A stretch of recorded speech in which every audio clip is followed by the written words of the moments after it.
Yo, what do you want to talk about today, Nick?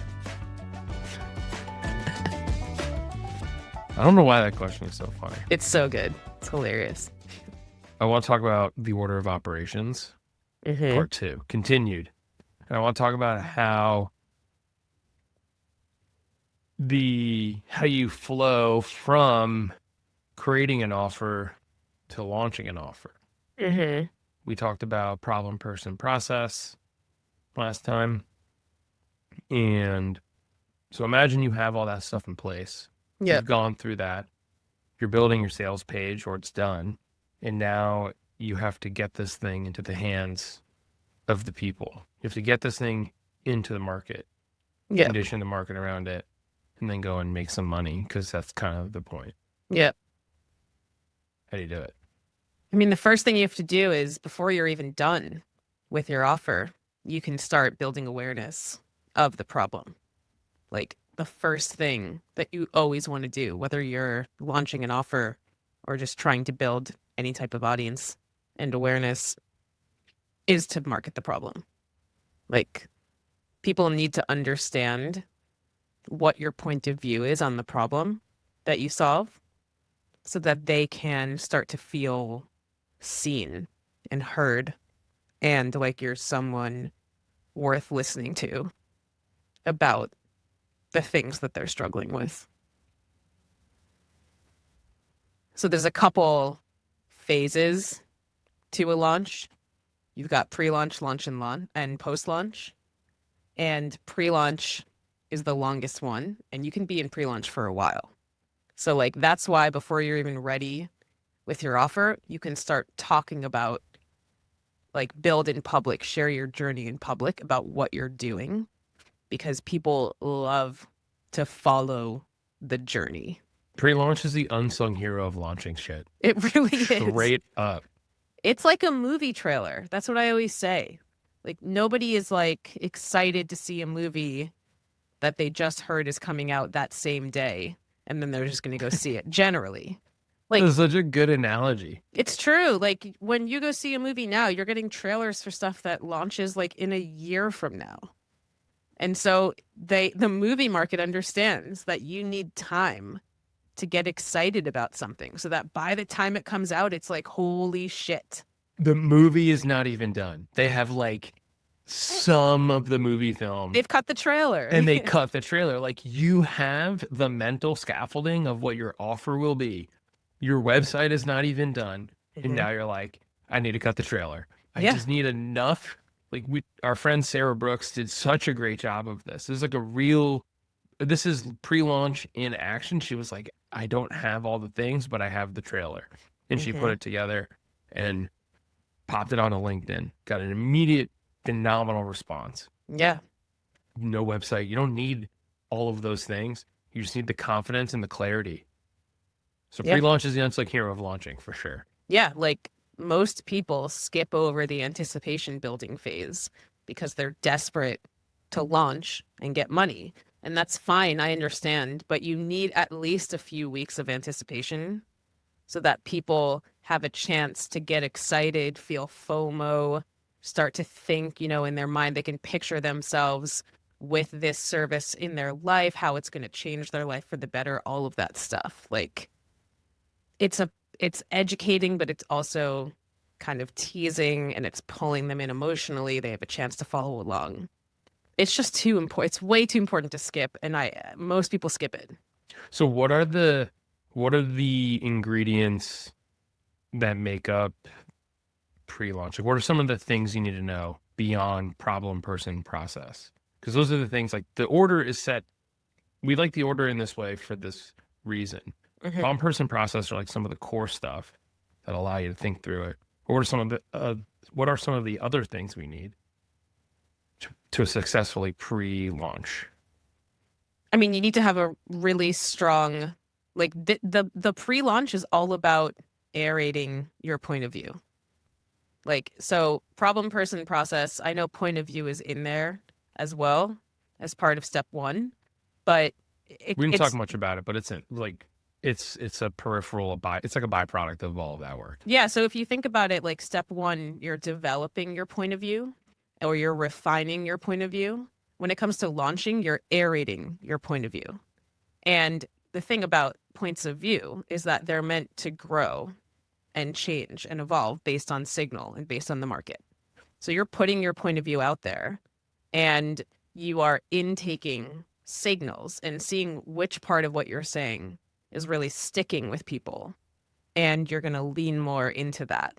So your point of view isn't going to just change depending on what the market feels, but the content that you create, you want to lean into the parts that people are responding to the most, if that makes sense. Yeah, tethered this to the MP3 content framework we've developed, because I think it can feel like they're separate things, but they intersect very well. Yeah, they intersect super well. So if you think of a table, and on the top row, you have 3 columns in this table. 3 columns, 3 rows. So the columns are pre-launch, launch, post-launch. And then the rows are problem, process, proof. So pre-launch is all the first column. And so for the problem, you're building awareness of the problems. You're sharing your point of view with people. You're helping them see how you view the problem that you solve. And you're trying to connect with them on that emotional level. But in this pre-launch phase, you're also sharing your methodology. So the process that you've also figured out in step 1, you're going to then start sharing that a little bit in public so that people can see, this is my point of view on the problem, and then this is how I tackle the problem. This is what it's going to look like to work with me. Early results of people that you've been like trialing this on, for example. So maybe you've been helping someone for free or for a low cost, or maybe you've helped someone achieve similar results in a previous way, and you've just transferred that into more of like a productized thing. So you have earlier results that you can then tease, where people get some sort of a good outcome from working with you. So that's all in the pre-launch phase. And I can go into more detail if you want. Do you have an example of this in the wild to make it feel a little more tangible? Yeah. So, let's see. So I have, when I launched my service, content sparring last year, I've got all of those posts in the hopper. Let me just pull one up. While you're doing this, I'm still can't, like, we look like we coordinated outfits, and honestly, it seems ridiculous. Like, Oh, it's so good. it's good.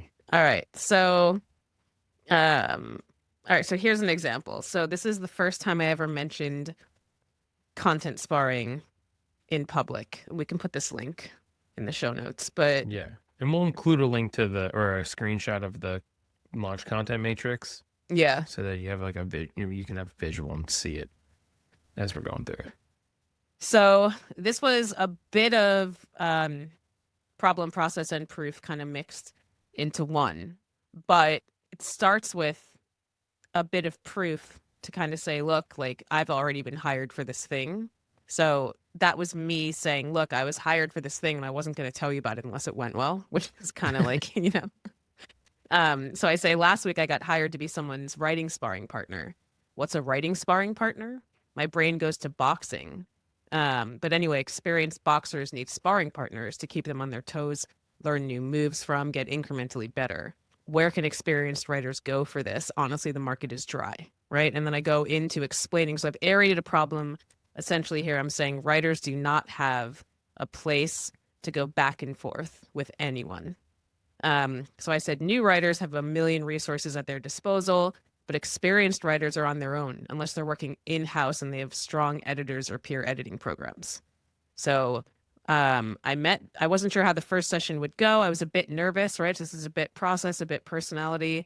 But we met. I asked a bunch of questions to pull post ideas. We landed on one. I wrote the hook. Then he wrote the post. He came back with a post and we proceeded to spar. 20 minutes later, we had a strong draft. Should I post it right now? He asked. Go for it. Within 10 minutes, we could tell it was going to perform better than anything he'd written in weeks, and it did. So we're going to keep working together. And honestly, I loved the experience so much that I'm going to offer it as a new service line. If you're an experienced writer who wants to spar and get better, hit me up. I can help you do this, this, this. Grab me for a session, then decide if you want more. So it was like very early on. This was me just sort of testing the market, seeing if people liked the idea.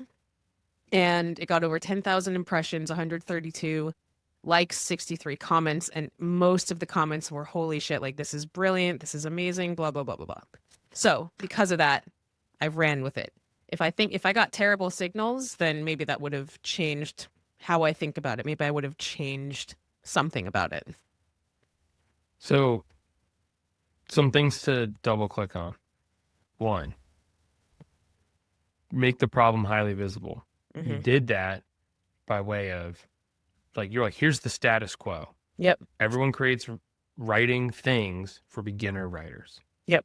There are very few things for experienced or advanced writers to help them become incrementally better. Yep. Right. So problem visibility and then proof. You're like, I'm already doing it. Yep. It doesn't need to be more than that. You don't need screenshots of graphs saying millions of dollars to provide proof. Yep. You don't need to have some extreme business problem for it to be valid or urgent. It just needs to be real. And you dialed it in to meet people where they were at. So exactly. Super simple execution of something that I think will probably get really hard because it's like the first thing. So that's the big idea. Cool. Market the problem and the proof in a pre-launch setting. Yep. So what else goes into pre-launch? Because this is the unsung hero of launching. So what are some other things in terms of orders? Because the theme here is order of operations. Mm-hmm. What are some of the things you like to think about as you go into a pre-launch phase? Because you're still cutting the trailer, the whole offer's not together yet. There are probably still a lot of things here in terms of what you're going to do or the thing you're going to sell that are still a little unclear. But for the vast majority of it is you have the clarity. Mm-hmm. Maybe you're looking through, maybe you haven't. Like you were already working with somebody and you were like, let me turn this one experience or see if there's a market. I can create a market for this one experience and there's other people who would want it. What if you're not there yet? What if you're looking for people to get started? Or you're looking for the first guinea pigs? Okay, so if you're looking for the first guinea pigs, then I would put out something in a pre-launch that's more like, hey, I've been working on this new idea and I'm really excited about it. But before I go all in, I'm really keen to validate it with a few people, right? So you just put it out there as, look, this isn't fully done. And there's a bit of humility to it because you're willing. Anti-proof. It's anti-proof. Yeah. It's like risk. You just have to lower the risk. It's really not that big of a risk to come be my guinea pig and try this out. It'll cost you less. I mean, really, if you're going to do the guinea pig play, I wouldn't charge full price. I would charge them a little bit lower potentially, just so that you can give them some other reason to lower the risk and hey, I'm going all in on this. Also, if you start with some sort of a lower price and then you get really good results, it looks really good if you raise it a bit and then say, these are the results I got, because people are then psyched to come in because you're probably going to raise it again. So the early adopters, I always like to reward early adopters. So agreed. That's how I would guinea pig that. There's an interesting, the people who want to be first, those are some of the most interesting people because they don't do it because they are trying to manage risk, right? They do it because they want to be first. Right. It's more so about being first than it is about will this or won't this work? I think those people are very confident that it's going to work for them, that it's the thing that they're looking for. Mm-hmm. And they want to be early.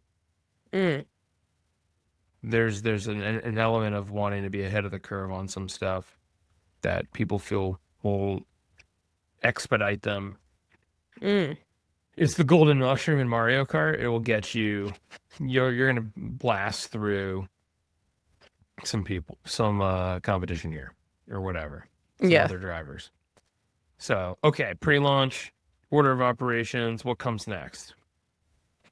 Okay. So I just to go into like a little bit more detail for what you should be doing in pre-launch in terms of problems and the angles that you want to hit on. Like you want to name silent struggles out loud.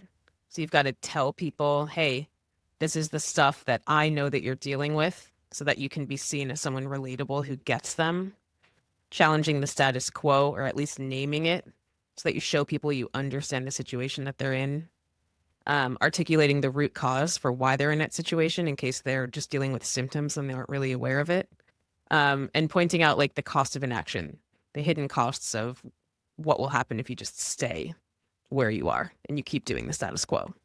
So those are all things that you want to educate the market on and then inject your point of view into so that you can become known for this thing that you're about to launch. Being tethered to an idea like this is probably one of the things that compounds the most over time, Hmm. without a doubt. Why? What do you And mean by that? well, when people think offers, they think Nick. When they Hmm. think Nick, they think offers. Yeah, For sure. soul openers, whatever. Like there's what you can modify. Yep. But the whole point is you're known for the thing because you talk about the thing a lot. That recall Mm. is huge. It's worth a lot of money. Hmm. And so the only way to do that though is to have an opinion, a well-rounded opinion or point of view on the thing. Yep. And I think the reason I'm so passionate about the order is because if you spend a little bit of time thinking about the problem in the way that we describe it before you go out there and start trying to write content, you're going to have every single one of those things you rattled off. You're going to already know. And you Yep. can say, great, all I have to do is run this play. Here's plug and play. Yeah. All of that stuff that you've already thought through. You're not going to sit there and scratch your head and go, what is a silent belief? What is the silent struggle that they have? Or what is the status quo that they're feeling? Like you're already going to have those answers. Maybe you won't have it as LinkedIn postified as you'd want it to be, but you're going to know what the thing is, and you're not sitting there staring at a cursor blinking at you trying to figure it out. Totally. That's where the magic is. Yeah. That's why these two skills like run so well together because all of the work that you're doing in step one, where you're figuring out problem, person, process, is all absolutely necessary in order to create content that's going to actually make you money. Like It's funny how that they're works. completely interlinked. Yeah, So, because the content is what gets people to go, oh, yep. this person understands it. Yep. I'm like endlessly fascinated with the way that Sarah Brooks went about this because she ran the play the way that we tell people to do it. Yeah. So like I'm biased, I suppose, but it was like there was, and she writes about this, so we're not like sharing anything that I think is, you know, that we're not sharing anything special or novel on this on what she did, but it's really similar. She was like, I'm at this stage of the thing. She built it out loud. She Yep. built it in public. And she also ran the play of saying, like, hey, here's the status quo, or here's the problem as I see it. Your website doesn't reflect you. You don't see yourself in it. Yep. I present to you, and people go, yeah, that's the problem. Yeah. And then she goes, well, how do you solve this problem where where you don't see yourself in your website, where the website does not reflect you the way that you'd like it to? It's called the website mirror. Yeah. How fitting. I love She it. made it such an obvious solution to a even it's like it is kind of an obvious problem, but I think that she articulated it in a way that was very much the way that people felt about it.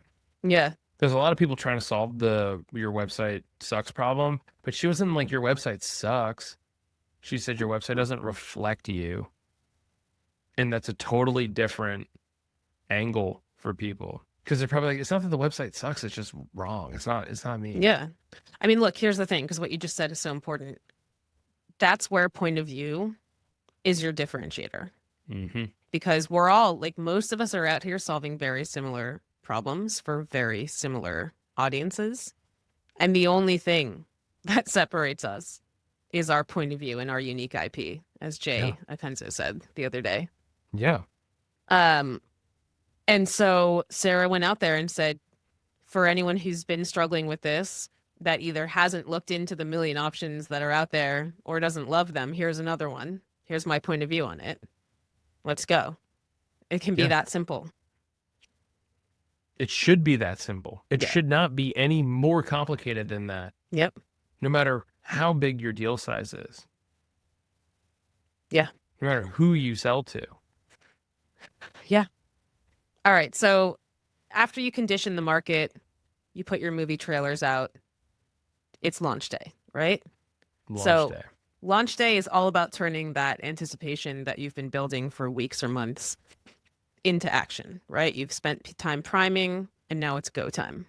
I look at the launch window as this is extremely exciting. There's a party happening.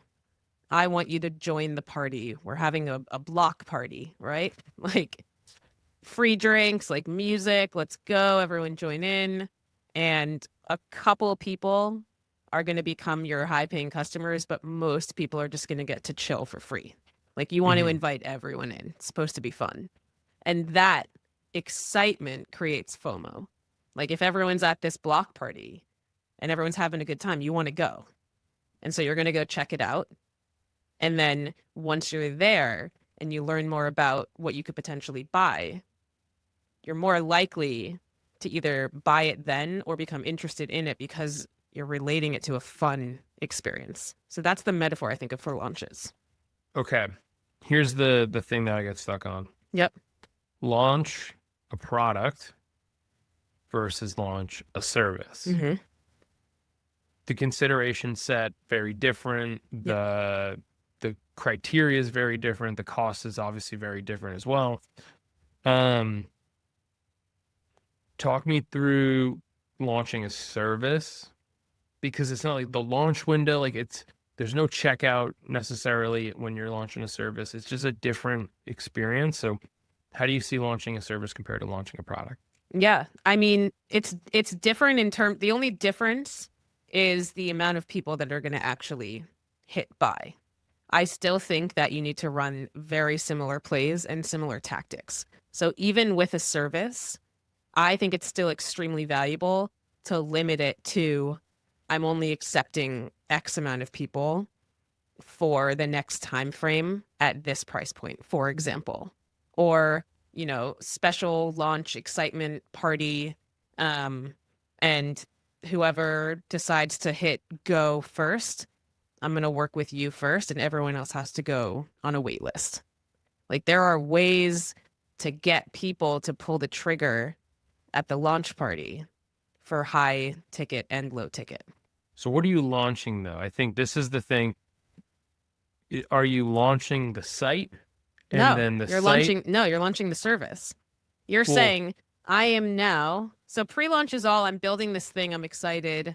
Like if anyone's interested, let me know. But like you're keeping it much more subtle and you're talking about the journey. You're aerating the problem. It's not that you're not going to accept customers at that point in time. It's just you're still aerating it and you're keeping it really subtle. So that post that I read earlier about content sparring, the CTA was so chill. It was just, if anyone's interested, hit me up, you know? mhm. Whereas the CTAs got much more strategic as I moved into the launch phase, where I said, okay, this is officially a thing now. I've thought about it. I'm working with like 2 people now. And now I'm deciding to put some parameters on this. I'm only going to be working with 10 people at a time. So like I'm putting the bullhorn out, like grab your spot now before they all go. Like that's the slight subtle difference there. So let's look at what Sarah did, right? So I've got Sarah's post up here, and her hook is 2 weeks ago, okay, y'all, I've been hinting at creating an offer and was planning to hard launch it sooner, but I cannot wait any longer to tell you about it. After writing 100 plus websites, I'm launching an offer where I do this, this, and that. I don't have time to wait for future me to rewrite my own website. So I'm just telling you that it's live. It's perfect for you if you're these people. I'll be sharing more about it. But if you're curious, DM me with this emoji and let's talk about it. Right? Like that's a harder launch than what she had been doing before, which is like, hey, I joined Full Stack Solo. I'm working on this offer. Like, watch me do this. Stay tuned, blah, blah, blah. So she had been conditioning the market for a couple weeks. And this was her first time going like official, like, we've hit the premiere date. We're here. Okay, this is a mindset shift that even I have to make Okay. when we think about launching, because in my mind, the launch is look at this website. Also, you can buy it. Like you can book a call, you can read all the stuff about it. Like it's all the things. Versus you still don't, and I've said this to a billion people, like you don't need the website for the offer to exist, period. I actually think it's better if you don't have the website yet because it gives you the opportunity to soft launch it like Sarah did and like I did. And then when the website is ready, You can weeks or a second month launch it later, again. you launch it again. Brilliant. You kick up a ruckus again. Like it gives you an excuse to send people to it. People love novelty.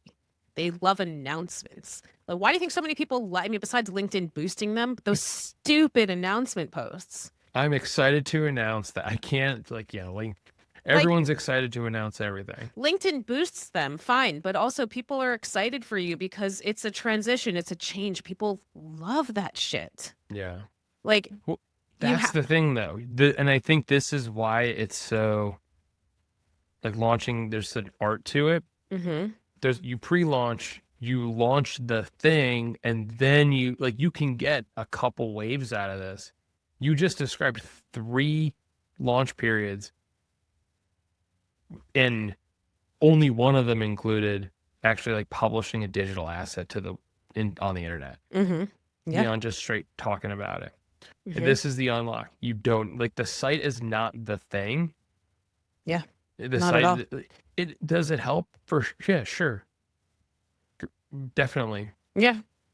Maybe for some Like, people, maybe some people don't maybe. need a site, but it's a utility, it's a tool. You can use it to get extra mileage out of your launch phase. Now, yes, other people in the future will use it to decide Mm-hmm. if Maybe. you're the Yeah. right.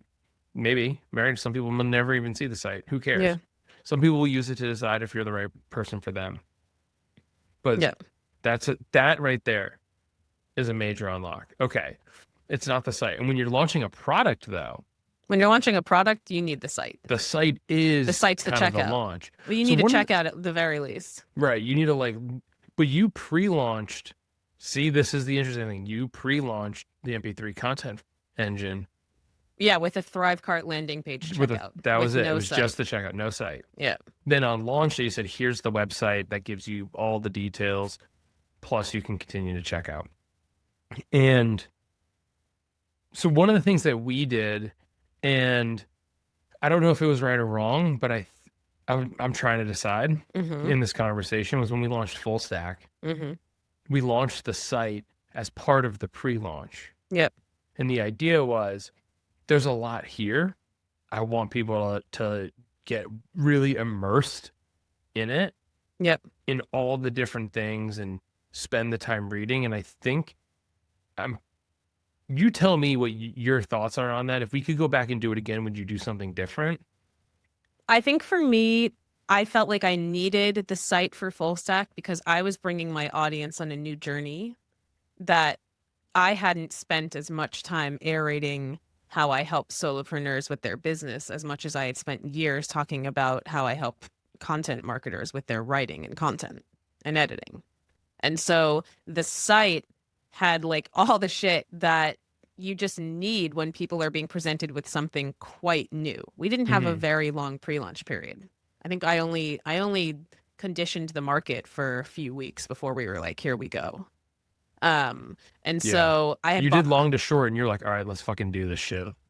You're no, like, I time did, to. I think I did launch content playbook and then we Oh did, no, that's what it was. and then we did this. And then you were like, all right, launch content playbook came out, and then you're like, all right, like, I convinced you that this was the thing to do. Yeah, I think if we could go back in time, I would have given us at least a 1 to 2 more months to aerate the market on these ideas before we launched. We still had a fantastic launch though. Yeah, for Um, sure. Well, we picked an arbitrary. I say arbitrary, but we picked Black Friday. Like right, we're right, right, right, right. Thanksgiving week into Black Friday as our launch period. Out of, I think there was a lot of conventional marketing wisdom at play there, where we felt like if we were going to launch something, people were in the mood to spend money then. Right. And then there's no man's land between Thanksgiving and Christmas, or Thanksgiving and New Year's. And to try and launch then, and we didn't really want to delay it into the new year. Yep. And so it's just kind of like a weird time of year. But I think overall, we got two sides of feedback on that one, just for whatever it's worth.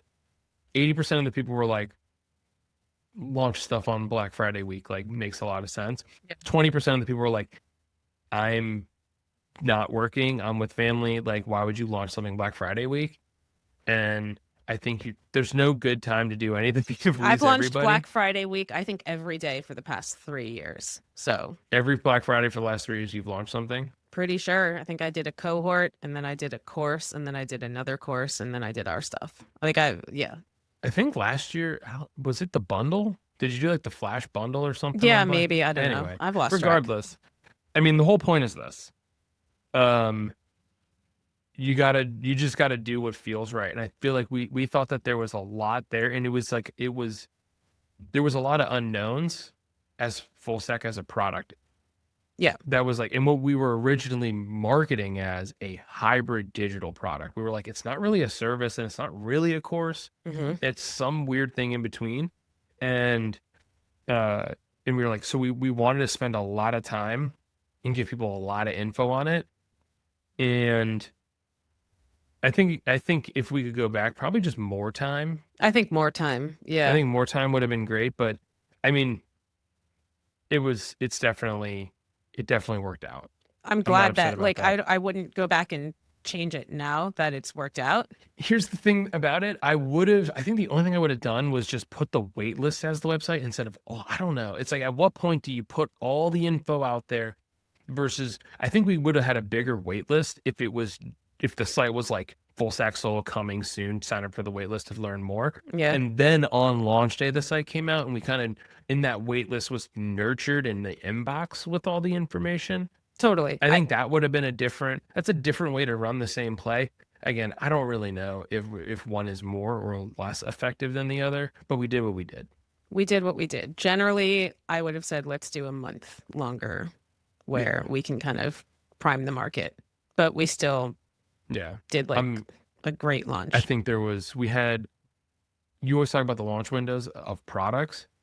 Day one, I switched the checkout on at like midnight. By like 2 a.m., we had the first person. So that was even, we didn't even send out like an update that says you can buy it now. It's live. It was just like 2 a.m.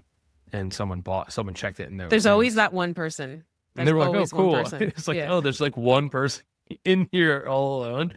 Um, and and I think we did about 25 people on day one. And then by the time the launch window closed, I think we had 40 to 50 ish, It was something like amazing. I that. mean, we Yeah, were selling it at like it was the 800. dream. It was a great I launch. think it was 8.99, and then it went up to 9.99. Yeah. And then by the time the second, like, we did a price hike, by the time that closed, there was about like 50 or 60 people in there. Yeah. And now we're up to 72 today. So all that to say, launching is crazy. Anyway, difference between products and services. I like the rabbit holes we go through. Difference between products and services are very real. The vast majority of people that are going to be launching services, and the nuance there is basically you get 3 launches out of your service. You get the pre-launch, you get the launch, and then you get the site launch, like launch V2. Yep. All right. After you launch the site, let's talk about Then you're kind of into post-launch. So Yeah. how do you think about post-launch, and then where does the line blur into just like, now I'm just creating content and trying to continue to make noise about this stuff? Like, Yeah. how do you see all that? So post launch is when you've either filled your roster with the amount of people that you want on it, or uh, you're just getting started. You've been working with someone for a few weeks. Here's where you want to start teasing early results or just teasing things that are going well, even if you don't have hard results to lean on. So you want to say, hey, I've been like working with this person on my new offer for the past month, and they said that this is the best, blah, blah, whatever the fuck, you know? And The Slack screenshots here yeah, the Slack are really screenshots. where you're gonna win. Yeah. When people send you stuff and they're like, I'm so happy about this thing, or just whatever words of affirmation they send you, block out their name, just blot it out, and then use that. That's the proof.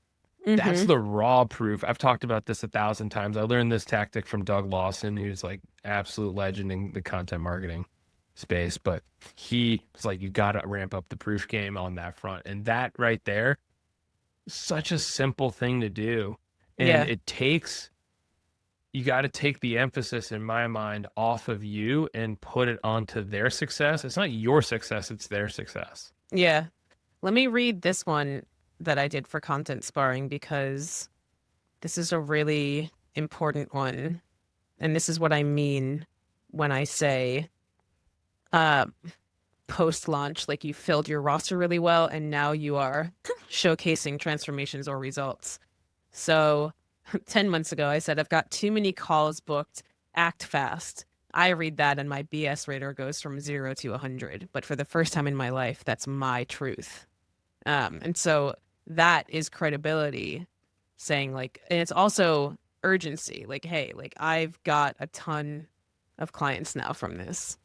So scrolling down to the bottom, I say, I launched my new service last week and we're at 5 new clients that have paid, 6 who said yes, 8 calls booked, 4 interested. Here are the results, like monetary wise. And then here's what the offer is. And then this is the most important part. So far, I'm working with a fractional CMO, a growth consultant, an in-house director of content marketing, blah, blah, blah. You list the people that you're working with so that people can either see themselves in your customer list or not. Like that's such a basic hack. Like just name the titles of the people that you're working with or the outcomes that they're trying to achieve so that people can opt in or opt out, qualify themselves, disqualify themselves. Because especially with a service, you don't want to attract everyone. You want to attract a specific person. 1 bajillion%. Here's a simple example of this one.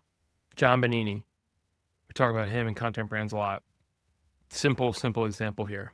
He works with a lot of tech companies. It's kind of like the default for very many content consultants. Mm-hmm. But he's been working with a lot of marketing agencies lately. And he was like, I don't really know how to try to attract more marketing agencies without feeling like I'm just making this like sharp turn Yeah. in my marketing. And but like they are really successful with this stuff. They're having a lot of fun. It's like it's just a different thing. I'm having a lot of fun working with them, but I don't want to stop working with tech companies. I was like, well, you know the answer. You know, everyone knows my opinion on this one. Just describe how the problem shows up in both, like how the problem is similar. It shows up in similar ways, or how do you see the problem? Just take that lens on it. So he put this post out, Yep. and he said, I'm going to read you some things from it. But he was like, I literally got an existing client sent me a lead, like sent me a referral because they realized they had an agency friend that then they didn't realize I worked with agencies. Then I got like a 1 or 2 inbound. He's like, and that's again, when we're in the relationship business, that's kind of all you need. You don't need a ton. Yeah. And so let me see here if I can find it.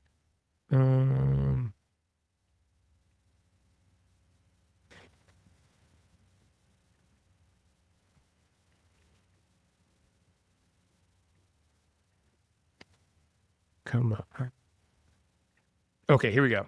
I've been working with here. This is the post. Mm-hmm. I've been working with both SaaS companies and agencies.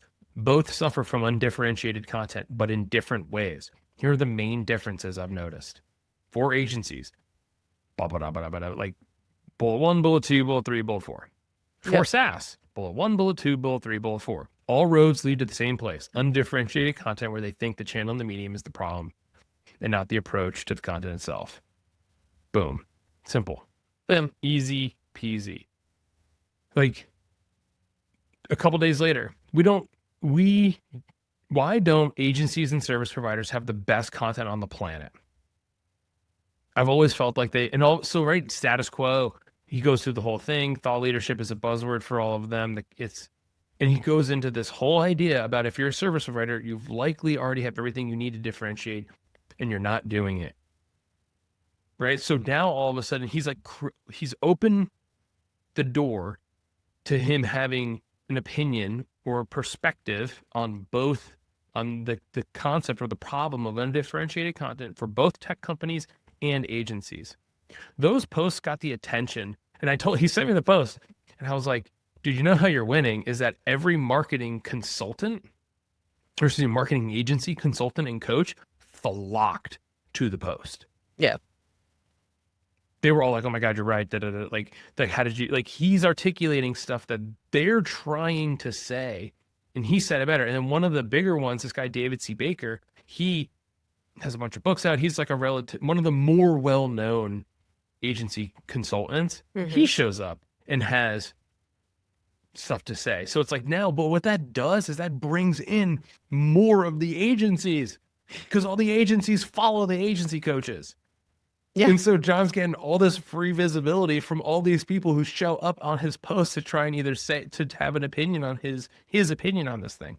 It's such a brilliant and simple way to do this stuff. Yeah. And the important thing, the piece of context here that we didn't mention was that John launched Content Brands over a year ago, right? Oh, forever ago. I don't even remember how long. This is John in his evergreen phase of just continuing to market the problem.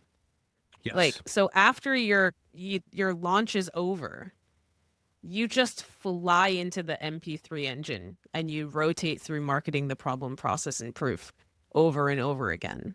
And then if there's something new or different that you've changed in your process, or maybe you updated your website or whatever the hell, you landed the biggest client you ever have, like you bring that, like you make noise about that so that you can do like little mini launches over and over again, or mini campaigns to kind of get the awareness and excitement up again.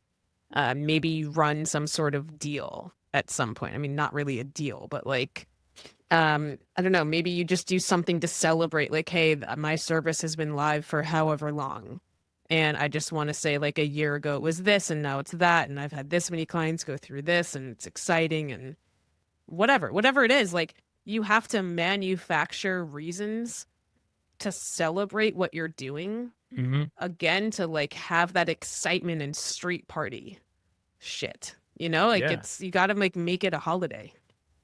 I am like obsessed with the redacted proof model to keep celebrating the stuff. So like I shared one of the more recent ones that I shared, and that's actually, to think about it, that was 7 months ago that I posted this. But It was a thread. It was a Slack thread between me and a client. Mm-hmm.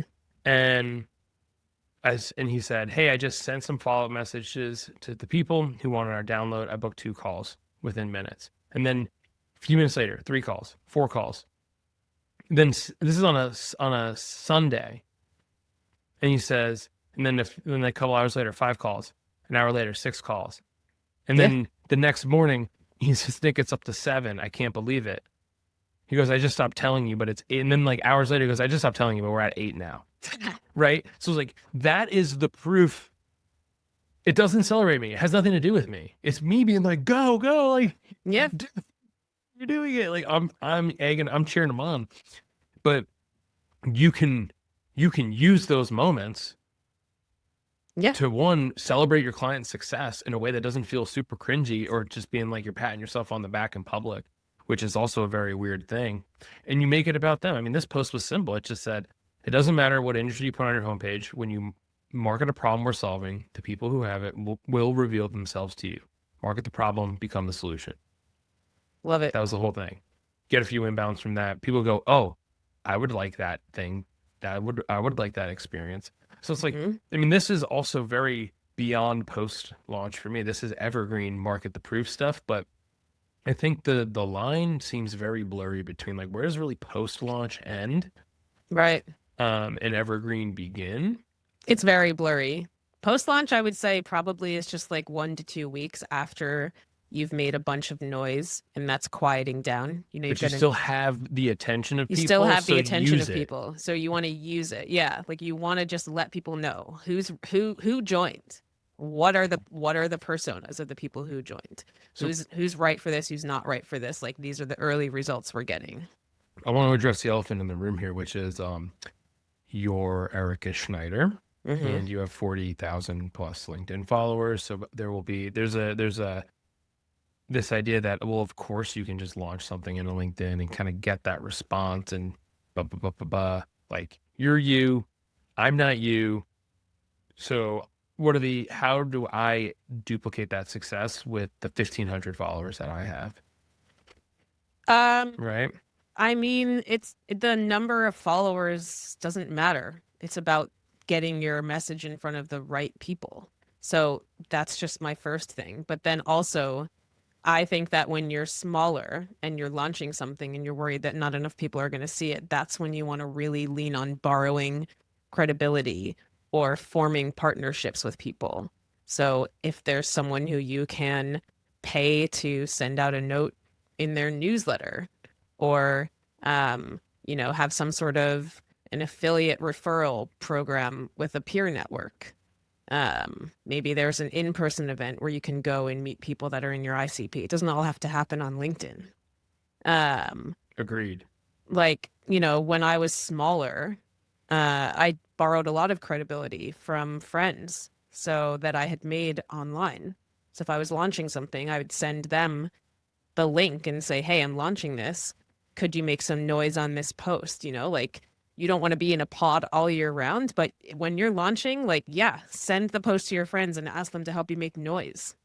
Like that's all strategic stuff that everybody should do. I mean, this is what everybody does though. Like when you see a really popular launch, Hmm. oftentimes it's because they've asked their friends to help support them. Yeah, So it's okay to do that. of course. You don't have to launch alone. You don't have to do any of this stuff alone. Like also when you talk about borrowing credibility, I borrowed the shit out of your credibility after you were really successful. It's like you were like, yeah, like it works. So who cares? Like it's not a big you offered that. Hmm. And things like that go a really, really long way. Yeah, I mean, when I launched one of my first cohorts, um, I decided strategically to have guest speakers come into the cohort, and I used all the relationships that I'd built up over that time frame from people who were bigger than me, and I called them in and I said, "Hey, will you come be on this?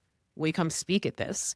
And then because they were a speaker, I was able to tag them in the launch posts, and then they commented, and that brought a whole sleuth of people in as well. True. And I mean, Very true. slew, not sleuth.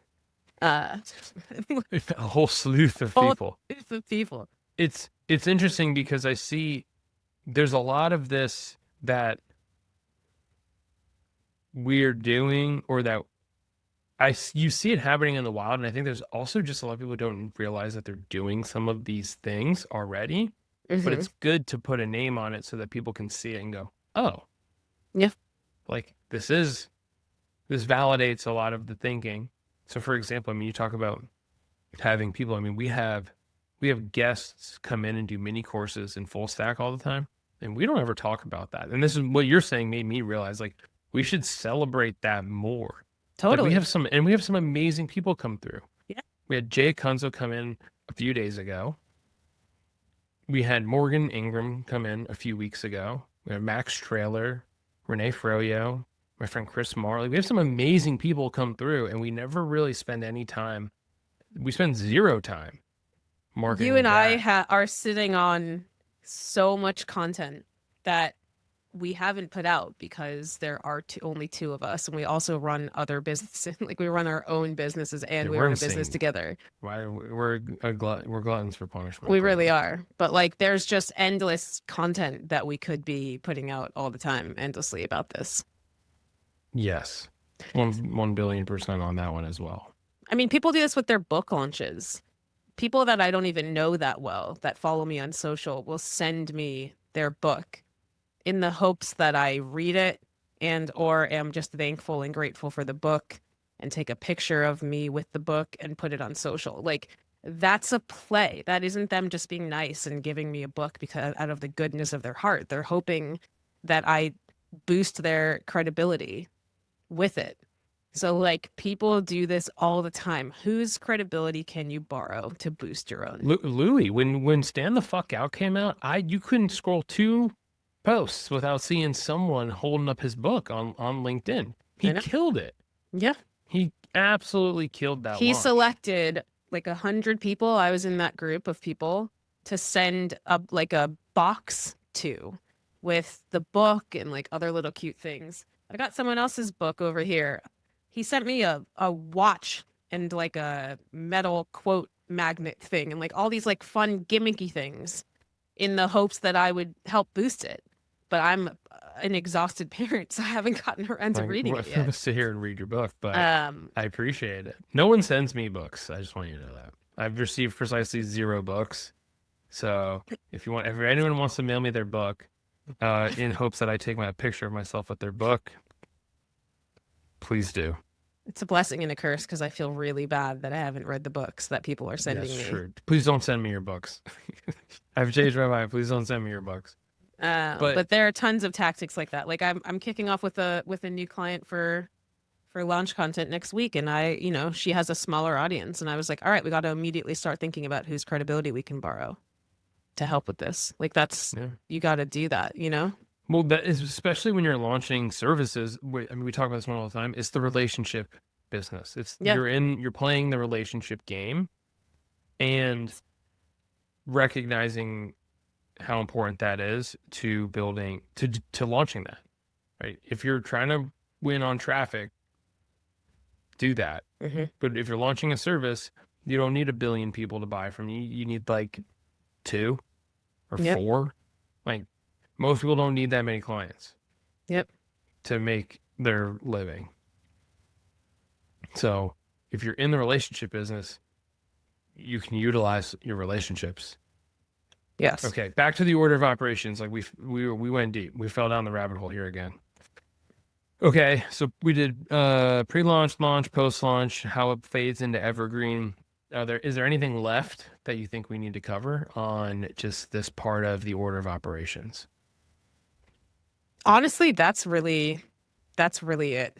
Like build some anticipation, put your movie trailers out, launch, make some noise, Never turn that stop launching. turn that Always be launching. momentum into conversions, share some proof, early results, outcomes, and then from there, it's a matter of just continuing to become more known for this problem that you solve, to become more credible with the amount of people you've actually helped, to continue to share your journey in public so that people are excited to follow you.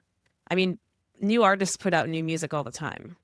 Like that that's why they're still relevant because they're putting out new music. So you have to think about how can I put out new, deeper ideas about the same thing? How do I go deeper into my point of view? Where can I follow my curiosity to stay relevant on this topic or to lead the conversation on this topic? Like you're never done trying to figure out what exactly is my point of view and how is it shifting and changing depending on how the world is shifting and changing. And then how can I find the moments where I can make noise out of something so that people have an excuse to celebrate and join the party. Beautifully said. And the impressions and stuff, like you don't need a massive audience. You can leverage relationships to amplify your message. But I mean, even the first time you can play the game, like change your work status on LinkedIn and LinkedIn will boost your post for you and use that post to get some extra reach. That's a helpful way to go about it, but you don't need all the impressions in the world. If Yeah. you did none of those other peripheral things that we talked about in terms of borrowing credibility and leveraging relationships, then all you did was just publish and just like follow the plays like in the order of operations, you're still going to be pretty well off for for the simple fact that you don't need that many clients. Yep. You just don't. You just don't. If Yeah. you're launching a service-based business, right? Like if you're launching a new service offering, you need like 2 to 4 clients. Like most people are not working with that many clients at one time.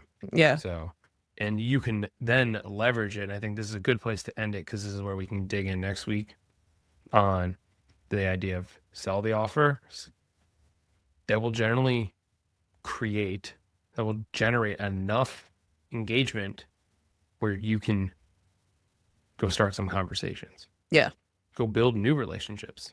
Yeah. And there's a bunch of tactics that you can do to expand your audience and expand your credibility from there. So yeah, let's jam on all that next week. Till next time. Till next time. Goodbye. All right. I just end it. Just goodbye. Just goodbye.